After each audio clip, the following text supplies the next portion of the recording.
Howdy, and welcome to another episode of Adult Onset Horsemanship. I'm your host, Daniel Dolphin.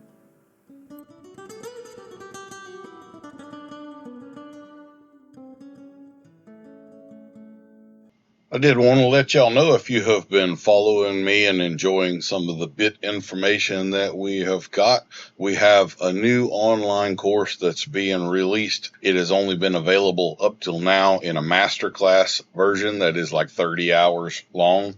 We are now going to release the original 6 modules of that course, which does include the bit video, but a lot of add-ons as well as a 70-page study guide that goes along with the course.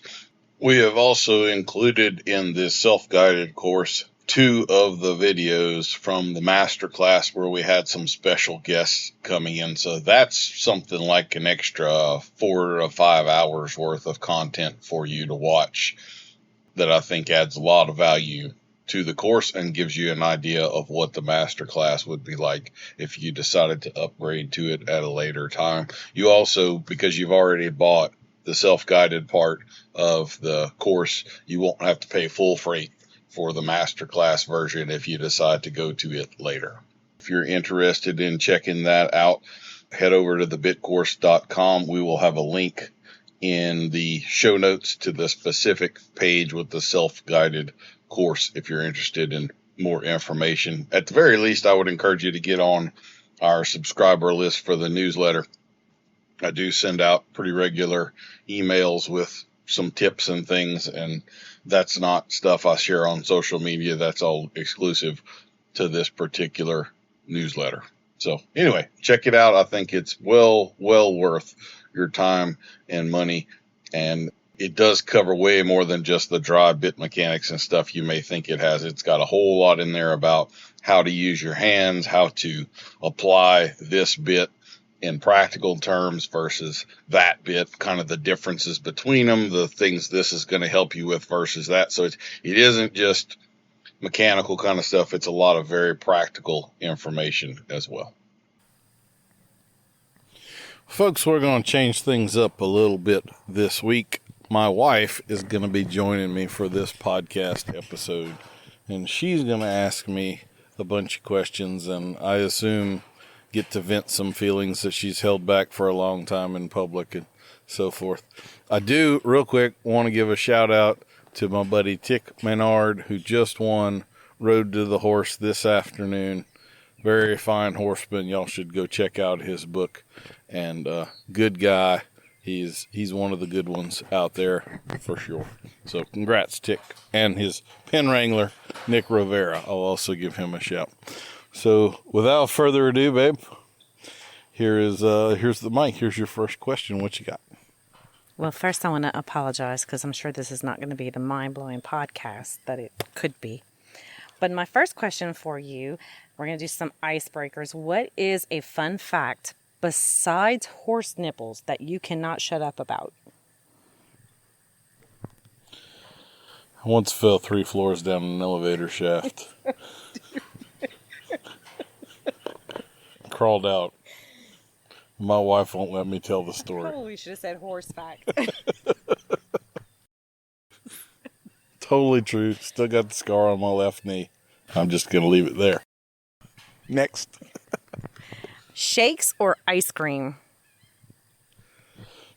Shakes or ice cream? I like shakes for the convenience. Like if I'm driving, then shake. I don't really have either all that much, but I also totally like ice cream. I'm going to go shake.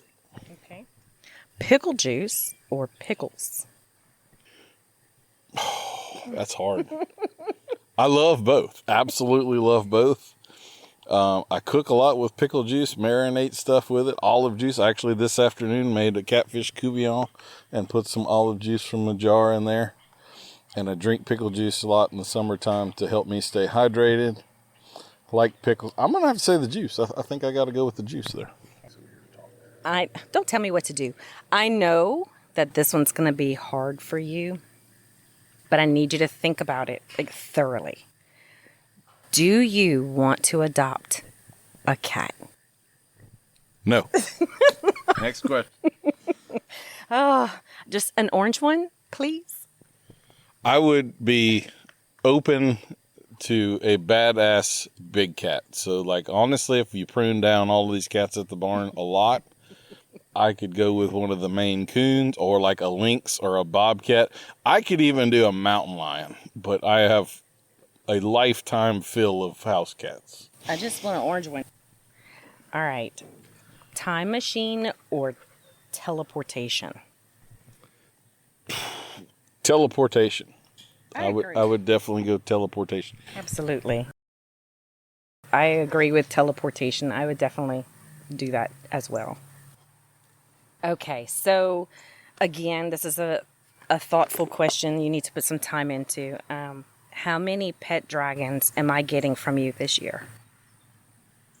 How many pet dragons are you getting from me this year? So we had a bearded dragon. I'm assuming this is what you're referring to. Absolutely not. It was for our youngest son who didn't really want anything to do with it. And then April and I started doing all of the work, and we fell in love with the pet dragon, who I am responsible for the presumed death of. He's MIA. I let him out to soak into a tub in the barn in a sunny spot. Forgot about him out there. We have all these cats, and all I know is I came back and he was gone. So I don't know if a cat got him or if he escaped and weather got him or what, but he's never been seen since. In terms of dragons, we both like dragons a lot. If we're talking sculpted dragon. So really what you're saying is you killed him. I didn't, via neglect, if you want to go that route, I'll own that. You killed our dragon. I didn't skewer him and eat him for dinner. That make you a slayer of dragons. We could add that to the CV. I would be okay with that. I'd rather be a rider of dragons than a slayer, though. Well, the next time we get a bearded dragon, or if you get me one again, I will gladly put a little saddle on him, and then we can watch you ride him. All right, moving on. Would you prefer to be a Hogwarts wizard or a Jedi Knight? Hogwarts wizard or Jedi Knight. When you say Hogwarts, you're talking about school kids. Are we talking wizard who had Hogwarts in the past? Graduated, that's right. Walking around wizard or Jedi Knight. Really, the only thing there is scale, because Obi-Wan Kenobi rides a dragon in his famed "Hello There" scene with General Grievous. So, I think I'd have to go Jedi Knight, because there's the whole moral compass, you're doing good and all of that involved. Whereas a wizard, you just have powers, but you still could be a narcissist or a jerk or whatever. So you would have to use your own moral compass. All right. Where are you taking me for dinner tonight? Mexican food for sure. Next. Absolutely. All right. That's the end of the icebreakers. Okay. And I just realized that I failed to make you a sponsor. That's okay. Oh, dear. You got to award me points and prizes now, too. Oh, I have no idea where your current standing points are. Like 50, but since 5,300 points. Since this is your podcast, you're the ultimate winner all time. So you either get... I don't want to do awkward silence with you. It's always awkward anyway. I'll take being flashed. Why is that different than any other day? It's a prize every time. Oh, moving on. You don't get a prize. I give you prizes every day for being a good boy. All right. Did that just make your toes curl a little? Or did that make you cringe? I'm not sure what that face was. Okay. Moving into just regular stuff. What is currently your favorite thing about the horse industry? My current favorite thing about the horse industry, I don't know that it's necessarily a current thing. Like, I do appreciate that, and I'll have to say I was slow to it, but we've got this wave of biomechanics that's coming through all of the dissections and various things, and people that are true experts on anatomy and physiology and all. There are, of course, some charlatans in there too, I think, but I think that's been good. It does still have the separate the wheat from the chaff element, but I think that's always going to be the case with any source of anything. So I like that. I'm pretty excited about it, and it's an area I don't consider myself as strong on as I could be, should be, or want to be, and so it gives me another active area to be learning in with regard to horses. With both Dolphin Horsemanship and the Adult Onset Horsemanship podcast, what are your aspirations for this year? World domination, same as always.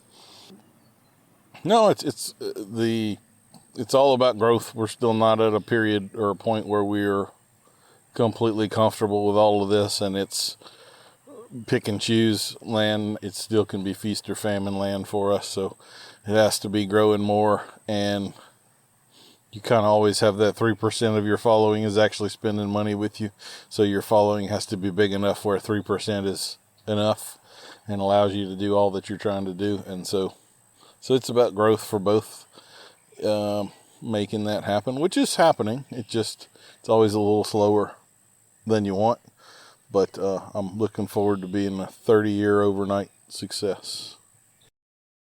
So in terms of growth, I know we've been talking about bringing new classes to Dolphin Horsemanship. What kind of classes are we talking about incorporating into it? The next projects that I'll be working on and doing filming of this year will be two. One is a course on round pen work, groundwork, and not from the same angle or perspective that a lot of people have come at it from. It'll be a lot about body language, the angles of your body, and how you're physically relating to the horse, and some of the things that I see that people just aren't very aware of on a large scale basis. So we'll be doing that. I think that'll be a pretty good and worthwhile project. The second project, totally separate from that, is a course called Building Rapport, and it's really kind of aimed at the new horse owner. This is sort of what I would envision the first month of your life with that horse being from a training and behavioral standpoint. So we're not going to talk about nutrition or farrier work or anything like that, but basically it goes week by week, the types of things I would check out on this horse. So it could be a reining prospect that felled out somewhere in the middle, a dressage prospect somewhere in the middle, or a horse from a rescue with a totally undetermined background. And this is kind of the going through step by step to build rapport, to figure out what the animal knows, to relate to it, and behaviorally figure out where you're at, how to handle it with different personality types and so forth. So it's a somewhat generic, pretty much everybody needs it kind of a course, because there really is a lot to that. Like I will say, when we do clinics and demos and stuff, it's not at all uncommon that someone will walk up and hand me a horse, and in 10 minutes I can get that horse to do things that the owner that's had it for 4 years can't. Why? Because of building rapport. That's essentially what it all boils down to. What are the little things to do and to look for that end up with the relationship that you want versus a whole lot of wasted time. So, Well, that sounds like a lot of fun for me. Okay. So, in the encompassing all of those things, I know that you personally have been working on a jingle for Dolphin Horsemanship. Want to sing it for us? can't get enough Dolphin Horsemanship. We got the crunch with punch. That's not it. Is that the one you're talking about? Okay. That one you made up on the fly. Because Because you can't remember. All right, that's just common. You didn't write it down, did you? I guess not. All right. We have some travel dates coming up. Tell everyone where you're headed. The next public things will be in June. We will have a bidding class, which is 3 days of talking on bits. That is at the Big Horse Ranch, which is around San Luis Obispo in California. And then there's a fourth day to that. That's private lesson type clinic day where we could work on bit stuff or whatever anybody wants to work on. So we got that going on. That is, I think, the second weekend in June, like Friday, Saturday, Sunday, Monday. And then we have got another one in northern Colorado the last weekend in June. I think it's a Saturday, Sunday, Monday clinic. It's like 30 miles south of Cheyenne, Wyoming. So roughly 2 hours, hour and a half north of Denver there. And that is, I think, 2 days of clinic and 1 day of private lesson type stuff. I believe we've got Facebook event pages on both. If y'all are interested, I can put you in touch with the hosts and get y'all the information that you might need to sign up for it. But should both be real good events and at places that have done lots and lots of clinics and stuff. So I'm pretty excited to. Haven't been to either of these venues before, so part of the expanding our range this year. And I get to go with you. And you and Colt, our youngest son, will go to both of these, and we're going to add a few days on before or after and do a little sightseeing and all that. So, yeah, it should be a real fun trip for us. See some new sights, some pretty landscapes, and do some hiking and all the stuff we like to do. Absolutely. It's going to be a good time. All right. I want to know, and I'm sure everybody else does, is there a skill that you have not yet, let me rephrase that because I know how you are. Is there a skill in horsemanship that you have not yet accomplished that you admire in others? A couple. One would be, I guess, the biomechanics stuff. So I think I have a pretty good eye for horses and how they move, but that can always be improved. And I have definitely met people at this point, mostly traveling around seeing other clinicians that see things I don't see. They're better at that than I am, and so I have some catching up to do. I would also say this one I've been studying longer, but I'm equally inept at, is farrier work. So I would like that. Becoming a certified journeyman farrier is a bucket list item for me, and I have done not nearly as much on that path as I would like to. So I need to get a little more tooled up and start forging some shoes and all those things and getting on testing and certification for that. Because I will say that, like on the biomechanics end, the things I've learned studying that art in the last 12 or 15 years, however it's been, have definitely influenced my riding and training. And so while you might not think of that as being directly a horseman type skill, it has definitely improved me as a horseman. Well, it's time to tell a short story. Do you want to tell people how you broke my tailbone and I can no longer ride, or? Okay, so we're in her mom's kitchen. I don't remember what time. It's several years ago. Don't know if it was a Christmas or a random Tuesday or what. She's being real flirtatious. She can't keep her hands off of me, let's just be honest.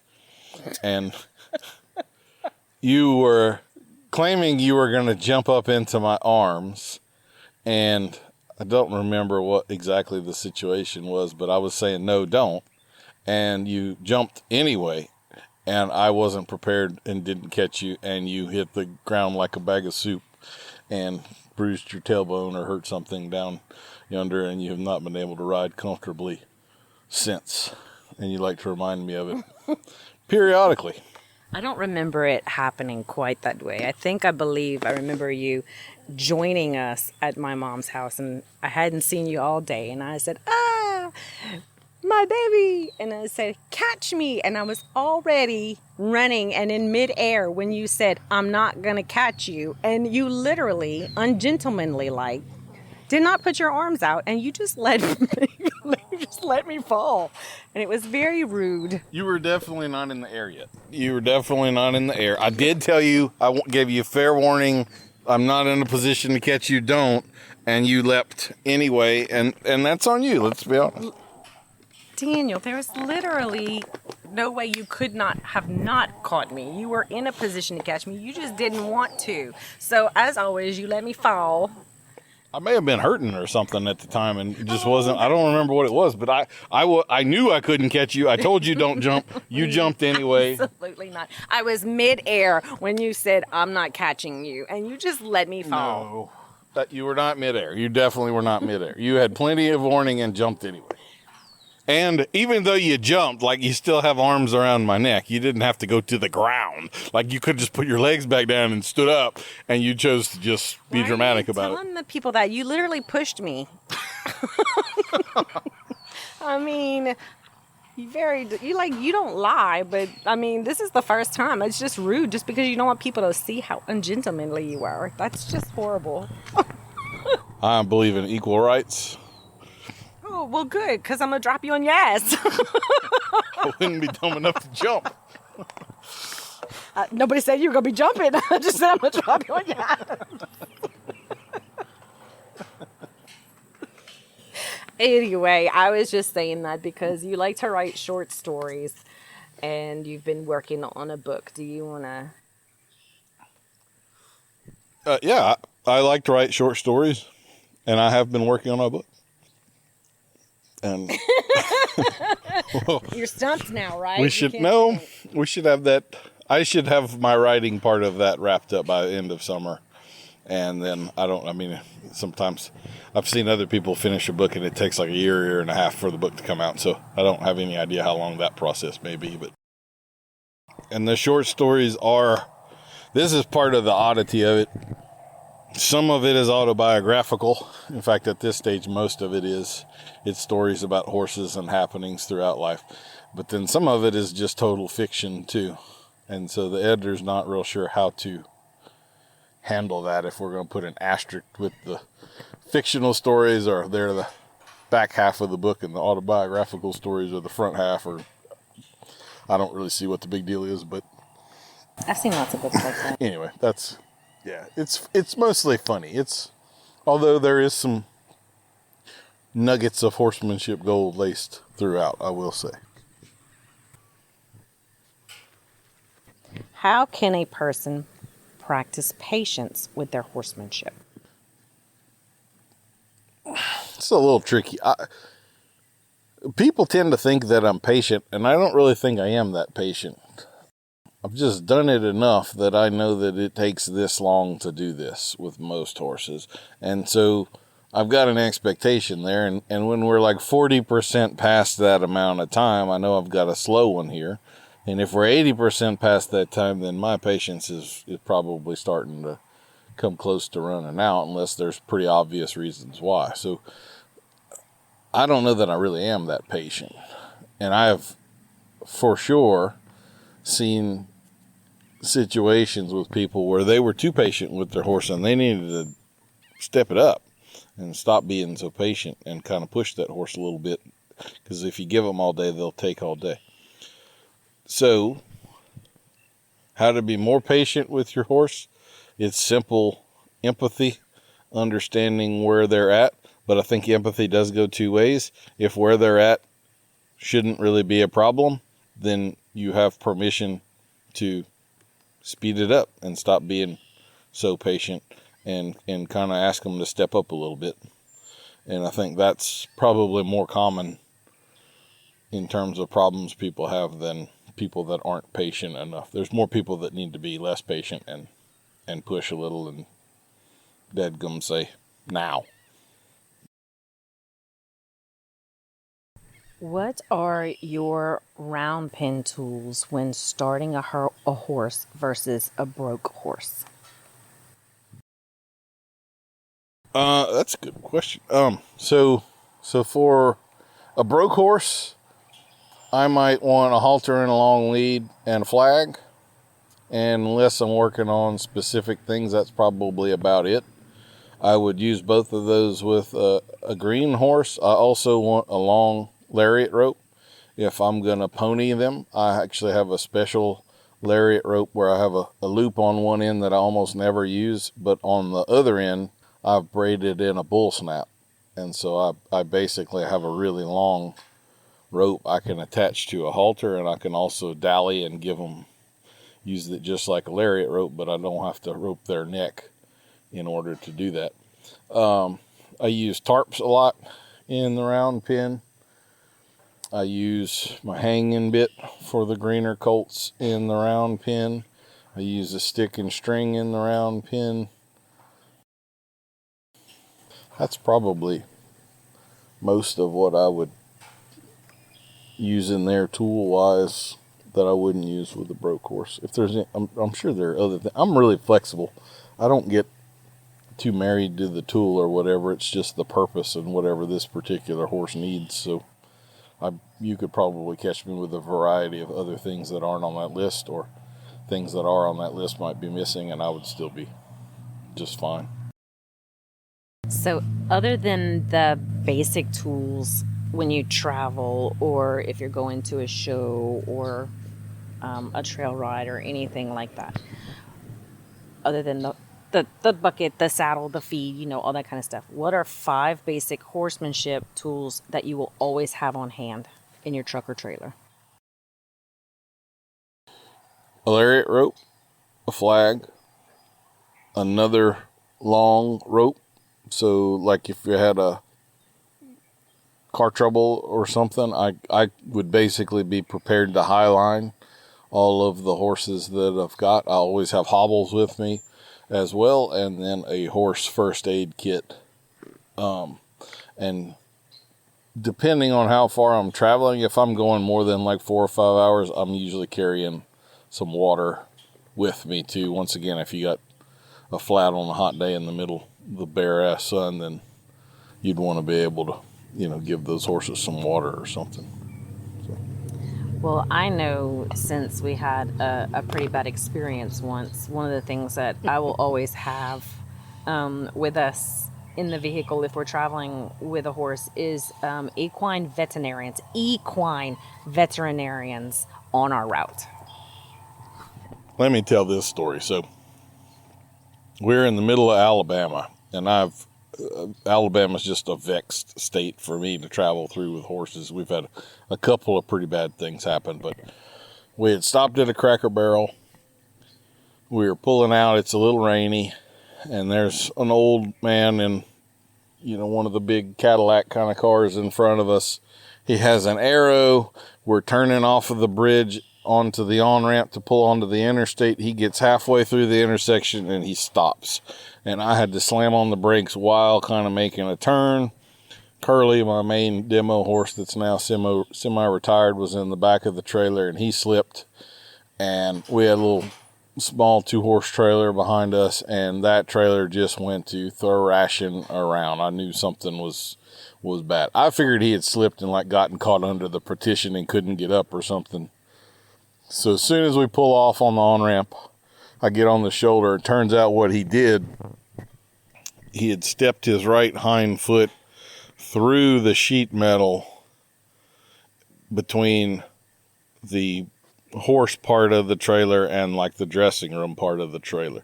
So he had broken through that wall, and then as he tried to draw his foot back, the sheet metal cut down into his hoof capsule in his pastern. And so there was blood everywhere. I had my farrier tools with me. I actually had to hoof nip off the top part of his hoof capsule, where the cornet band is, in order to get him out of that pickle. And it was bad. He was thrashing around back there for several minutes before I could get his leg out of that metal. And we're in the middle of Alabama on the main interstate that runs north and south through Alabama. So get him settled. He's bleeding bad. I know we got a bad situation here. I get rolling again, and I get, April's got her phone out and we're trying to call vet clinics. We must have called 15 vet clinics if we called one. And most of them were not equine. None of them could give us another clinic to call, so she's just Googling on her phone. We're like an hour driving. I'm telling them all where we are. Some of them we've already passed and so forth. They couldn't even give us directions to where we were when we would tell them we're at exit such and such on the interstate. Yeah, how far from you are we? And so it turns out we finally find an equine vet. We call her, get directions to where we're going. She's like 20 miles ahead of us. I'm hoping he hasn't cut himself bad and is bled out in the trailer by the time we get there.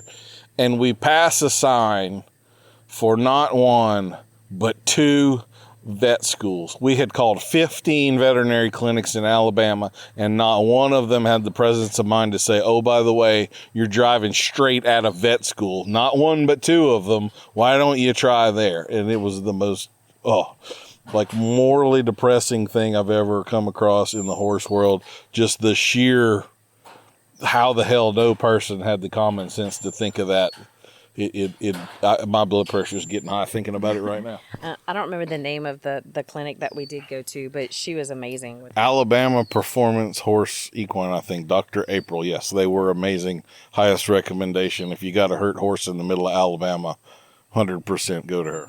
She just took us in with just come on in, and she got him x-rayed and fixed up and checked him all out and made sure everything was good, and she kept him there for us, and we traveled on to our journey where we were headed, and she kept him there until we came back through and picked him up. Yep. It was a really scary couple hours there, but it all wound up being okay in the end, and yeah, it was a blessing finding her. She'd handled that as well as it possibly could have been handled, but boy, the hour and a half on the phone driving, trying to it was the most mind-boggling thing. I cannot fathom calling people in the business like that they don't have a clue who their competitors are. They don't know north and south in their own state. Like, you're driving toward the second largest city in the state that has 2 vet schools, and you don't know. Come on. Benefit of a doubt, they might have been busy with all their patients and stuff at the time, and they were trying to think emergency for us, and then they just couldn't get it. So I'm just going to look on the bright side of that. All right, next question. I'm going to ask you this. Foundation to performance tasks. What goals do you want to achieve before you move from one to the other? When you say foundation to performance, I'm not sure what you mean, right? Are you saying in either case, or are you acting as though they're 2 separate things? And what would I need in my foundation before I'm going to push ahead to something I would call performance? Well, I would say, okay, so you have a horse and you worked it and you broke it, and he knows the basics. He's got the foundation down of what it takes to be a horse. What are the steps that you need to achieve before you move on to performance tasks? What does he need to know to do before you push him further for a specific job? That's a good question. That would depend on the job. So like I would ride a barrel horse, a dressage horse, a cutting horse, and a gaited horse pretty much exactly the same for the first month or 2.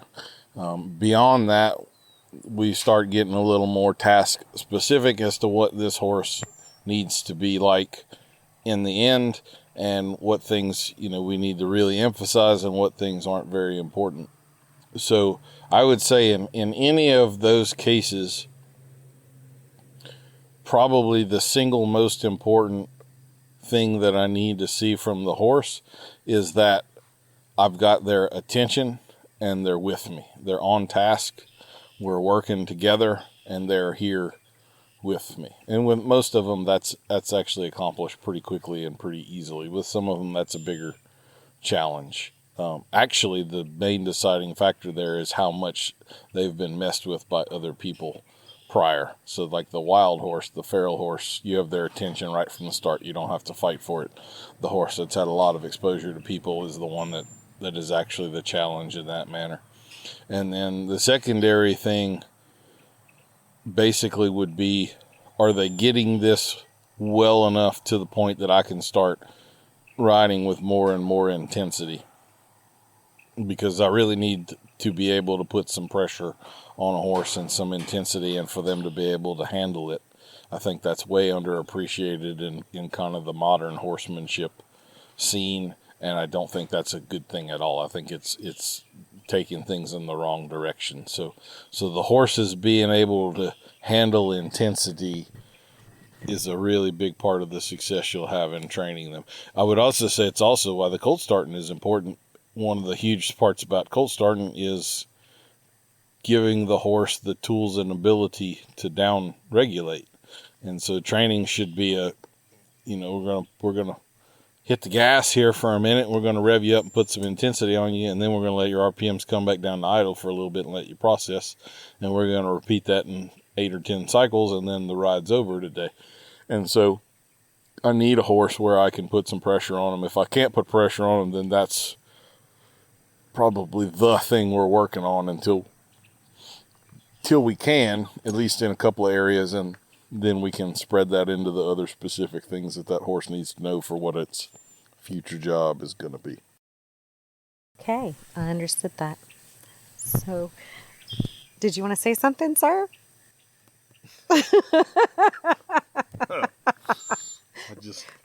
You were just watching the glazed over look in my eye? No, yes, I'm not sure your sarcasm is going to come across to everybody listening to this, but yes, I caught it. Thank you. Well, I listen to horse stuff come out of his mouth so often that sometimes oftentimes, because our minds work quite differently, my mind goes elsewhere. So while I heard you in that and I came back into focus, I'm sure everybody else understood that. As usual, our conversations are short because I don't have anything to talk to you about anymore. It's been too long together.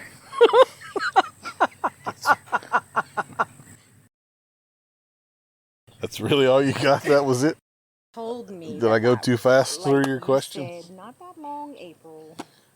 Okay, well, let me ask you some questions then. So you do travel with me a decent bit. Yeah. What is your favorite part of being a clinician's wife?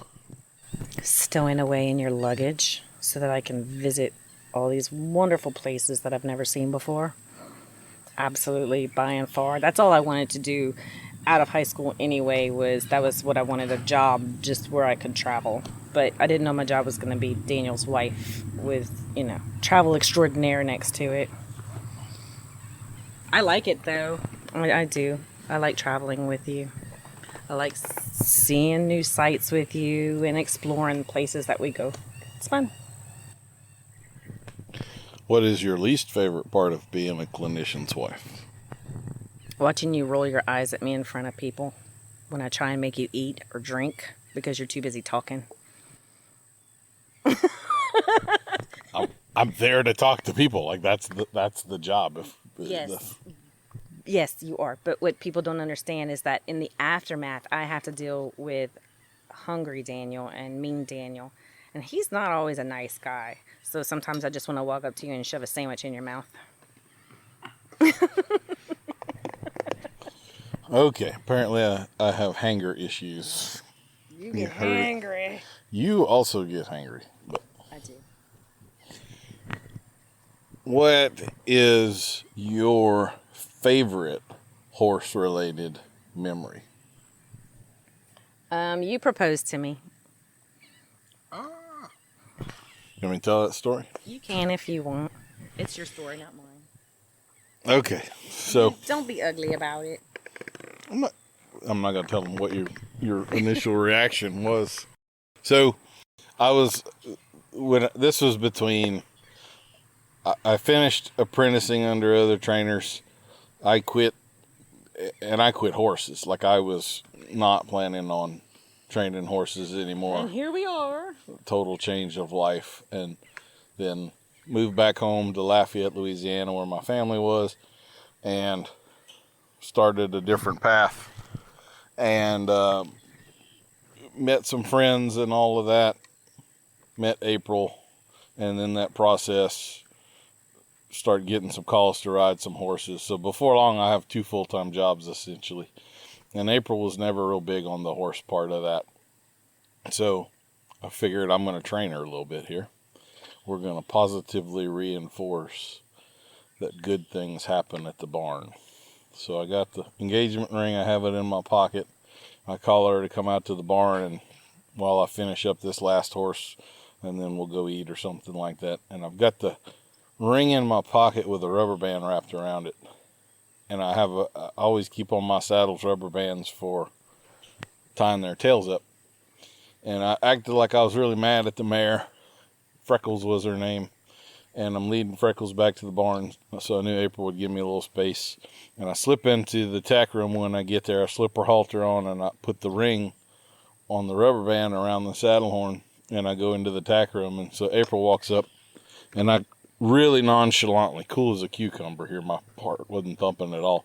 I say, hey, grab the rubber band off of the saddle horn for me. And so she reaches up there to grab that, realizes what it is, turns around, and there I am on one knee. And I'll spare you what the first words out of her mouth were. Suffice it to say it wasn't yes. Well, every girl has this idea of how she's going to get proposed to, and it's definitely not always, well, in my mind, I know some girls would absolutely be like, oh, it's in a barn in the dirt, yay. But It was on concrete, point of fact. It was on dirty concrete. It's a barn. Anyway, but it was more the fact that I had to get it on my own. But it was a surprise. Like, it was a total setup of surprise. So that's the most Daniel way you could be proposed to. I don't think it gets more me than that. So you're welcome. It has taken a few years, but I absolutely do love the fact that you chose your way to do that. It's definitely a you thing. Where has been your favorite place that we have traveled to? Well, England so far. That was by and far. Going to Dover and walking on the cliffs with you was it was quite a moving moment in life, I would say. It was definitely a God's beautiful, picturesque place out there. I learned something interesting about myself on that trip. Apparently, when I'm interested in things, I smell them, and I had no idea. But April wound up with her own little notebook collection of pictures of me smelling various things. So, I don't know what that's about, but anyway. England was pretty cool. Very beautiful. Liked it a lot more than I thought I would have. So, more places. Now we need some people in Australia to invite us out there to do like a month-long clinic tour in Australia. Hint, hint, hint, hint, hint. I was very disappointed, though, while we were there. There's a couple things that disappointed me. One was they didn't know what Grey Poupon was. So when we stopped at that house on the side of the road, like we were on the roadway driving, and there was a house, like the window was right there. I could have just knocked on it, literally not even a foot away from the window of the car. And I was going to say, pardon me, do you have any Grey Poupon? And I found out later on that they didn't even know what Grey Poupon was over there. So that was disappointing.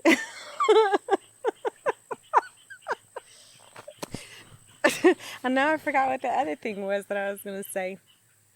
Oh, yes. When we went to the Dover Castle and we were asking the man about I see London, I see France.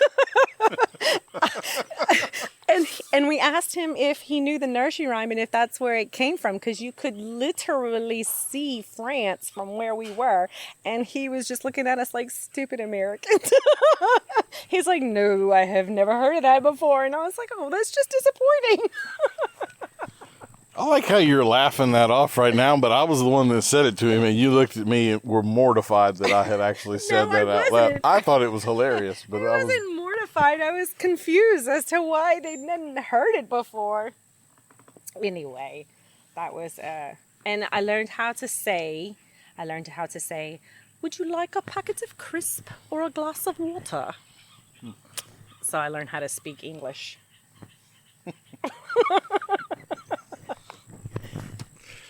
Okay. Well, do we have any other questions, or that about wraps up? We have had some pretty cool adventures. I did think of one upcoming podcast guest. you have one special coming up? Well, it's special to you and Colt. So if anybody might have questions for that guest. Yep. So my son Colt, I'm pretty big on initiative. So he brought to me his phone with a website and stuff on it with a guy he thought I should have on the podcast, and his name is Steve Hemphill. He'll be the next recording or two. We haven't actually had this one recorded yet, but he is a jouster, and he teaches jousting. He's a clinician. He is a 4th level in the International Jousting Association. He is a jouster, and so and a pretty interesting guy, falconer and bird dog guy. So I learned that on our little conversation phone call. And so Colt will be assisting me on that one as we interview Mr. Hemphill. So that should be a pretty cool, interesting one. Upcoming, we'll also have Ty Evans of TS Mulemanship. So Ty's the mule clinician running around the U.S. Really nice guy. Was a presenter with him at Equifest of Kansas here last weekend, and we hit it off, and so we'll have him on the podcast, and then we'll have some other pretty cool guests coming up. I don't want to say too many names that are still not scheduled and set up, because that sometimes I will think somebody's going to be on, and then things happen and it winds up being 6 months before we actually do the recording. But anyway, we'll have those two on next month or something. So. Okay. So is there anywhere else besides Australia that you want to go possibly and do like a horsemanship, whatever, anything dealing with horsemanship, I guess? Yeah, back to Europe. I mean, New Zealand would be on that list too. I'll be able to translate in German for you if you give me like another year. Yeah, April's big on the Duolingo thing, so she's good on her German now. So most of Europe would be great, and then I'm not good at it. Ich kann sprechen sehr bisschen Deutsch. And then South America.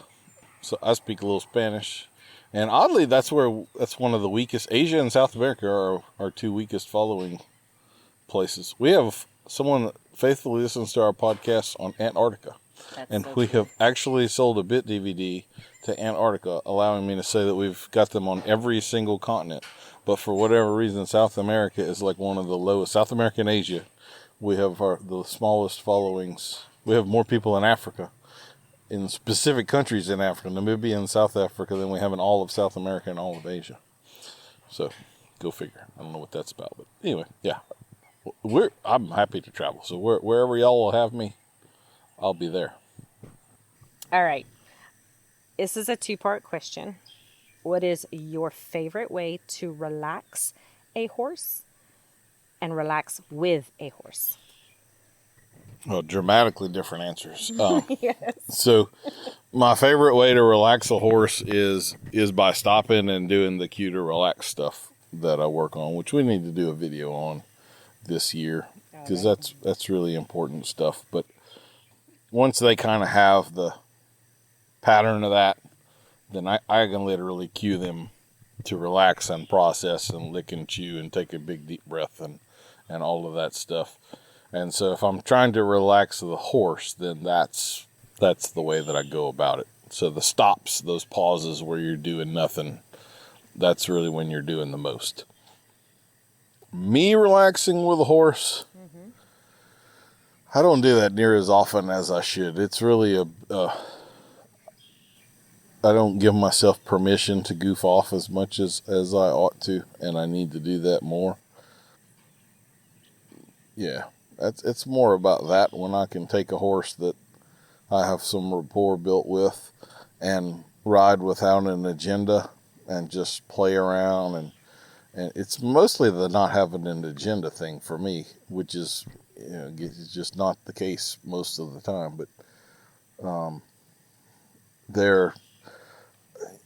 I get to a point where you almost feel like there's always a camera or a microphone on, and so you got to be on and like explaining this or whatever, and structured, and it's to someone else's benefit, and just the permission for this just to be a moment for me, and I don't have to perform or explain or any of that is rarer and rarer. But I need to make more time for that intentionally, for sure.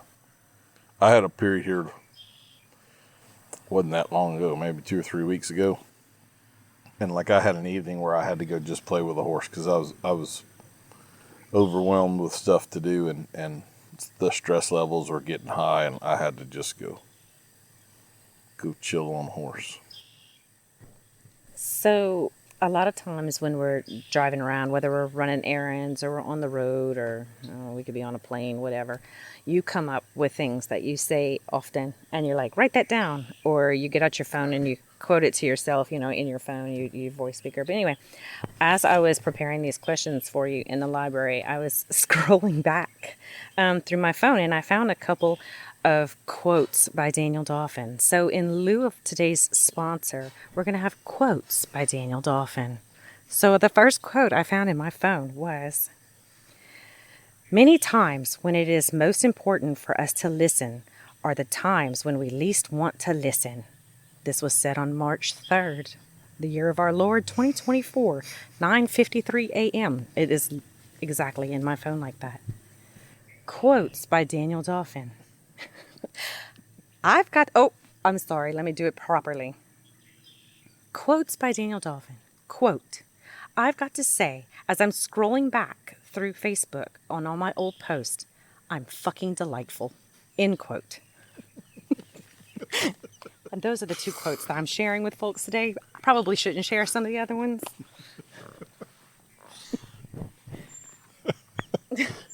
Oh, yeah. All right. Well, thanks for that. I don't have anything else for you. I'm sorry. I told you I wasn't going to be a very, It's about right. Usually I can get you to shut up, and now I can't get you to talk. But no, it's been fun. I'm sorry it took 81 episodes to get her back on. I know the first episode we did where you interviewed me, that's one of the best ones that I've ever had. So I'm sure this will be right up there with it. So thank you for joining me on this podcast episode, shy as you are, crawling out of your little hole with your head and saying a few words. I do appreciate it. You're welcome. I'm better at talking than having pictures or videos, so there will be no video clips. Sorry, folks. And I know this wasn't like anything special or spectacular, but at least you know a little bit more about Daniel Dauphin and Dauphin horsemanship, and unfortunately you had to hear some of our life stories. All right. Well, thank y'all for listening, and we'll catch you on the next one.